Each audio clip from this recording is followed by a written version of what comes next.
Antes de Lúcifer ser considerado príncipe das trevas, antes de Satanás ser nomeado adversário, existia outro nome, um nome que os textos mais antigos associam à origem do mal na Terra. Um anjo que não apenas caiu, mas organizou, planejou e executou a maior conspiração celestial da história. Seu nome, Samyaza. E segundo o livro de Enoque, texto que antecede o Novo Testamento em séculos, ele não foi apenas um rebelde, ele foi o arquiteto, o estrategista, o líder que transformou 200 anjos imortais em traidores.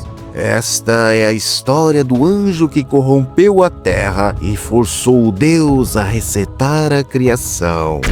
O livro de Enoque é um texto apócrifo judaico, escrito entre os séculos 3 e 1 a.C., rejeitado pela maioria das tradições cristãs, mas preservado pela Igreja Ortodoxa Etíope como escritura sagrada. E é neste livro, especificamente nos capítulos 6 a 10, que encontramos a narrativa mais detalhada sobre os vigilantes. 200 anjos enviados por Deus para observar a humanidade. Sua missão era clara: apenas observar, não intervir, não se envolver. Mas algo deu errado. O texto registra que no ano 1000 após a criação, quando a humanidade começou a se multiplicar e as filhas dos homens se tornaram belas, os vigilantes começaram a desejar o que não podiam ter. E foi aí que Samyaza entrou na história.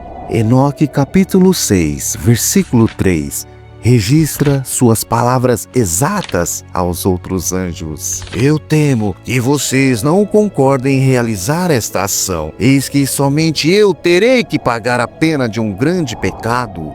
Samyaza não era ingênuo. Ele sabia exatamente o que estava propondo: traição, rebelião, violação da ordem divina. E ele tinha medo de ser o único culpado.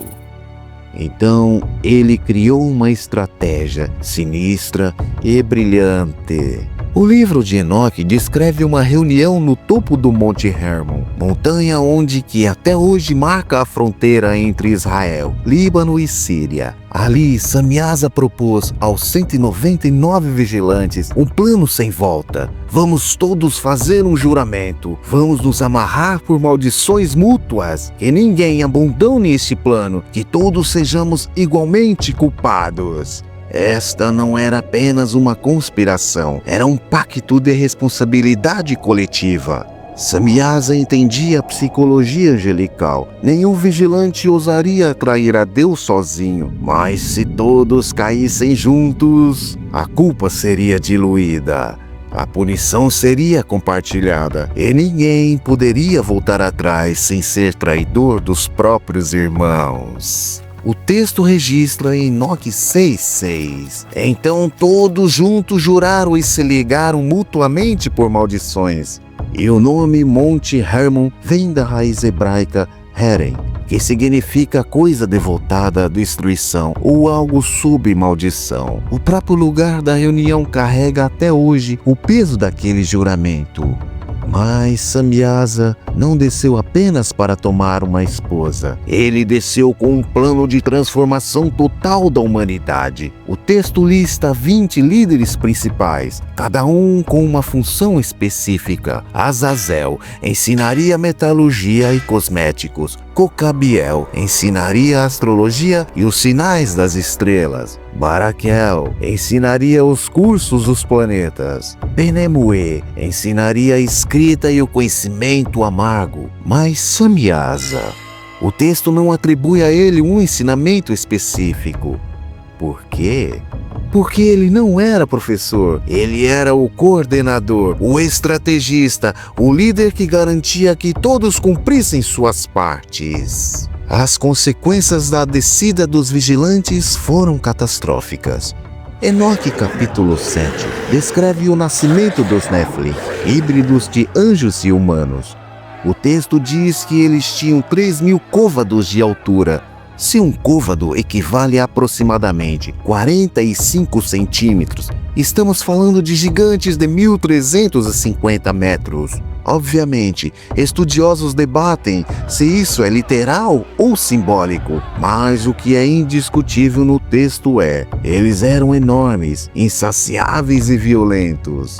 O texto continua: eles devoraram todo o trabalho dos homens, até que os humanos não pudessem mais sustentá-los. Então os gigantes se voltaram contra os humanos e começaram a devorá-los. E começaram a pecar contra os pássaros, animais, répteis e peixes, e a devorar a carne uns dos outros. A terra se encheu de violência, não apenas física, mas espiritual, porque além dos Nephilim, havia uma corrupção do conhecimento. Azazel havia ensinado os homens a forjar armas, e eles se matavam em massa. As mulheres haviam aprendido sobre cosméticos e seduções, e o texto atribui a isso grande impiedade. A humanidade tinha acesso a conhecimentos celestiais, astrologia, feitiçaria, sinais divinos, mas sem a maturidade para usá-los. E tudo isso foi coordenado por Samyaza. Mas aqui surge a pergunta perturbadora: isso foi espontâneo ou planejado? Samyaza simplesmente se apaixonou por uma humana e os outros o seguiram? Ou ele tinha um objetivo maior? Alguns estudiosos do livro de Enoque argumentam que Samyaza não estava apenas corrompendo a humanidade. Ele estava testando se era possível criar uma nova ordem, uma realidade onde anjos e humanos coexistiam, onde o conhecimento celestial estava na Terra, onde os vigilantes não precisavam mais apenas observar. Se isso é verdade, Samyaza não foi apenas um traidor, foi um revolucionário fracassado. A Terra clamou ao céu e Deus ouviu. Enoque capítulo 9 registra que 4 arcanjos, Miguel, Rafael, Gabriel e Uriel, levaram o clamor da humanidade perante a Deus. Vês o que Azazel fez, como ensinou toda a injustiça na terra e revelou os segredos eternos que eram preservados no céu.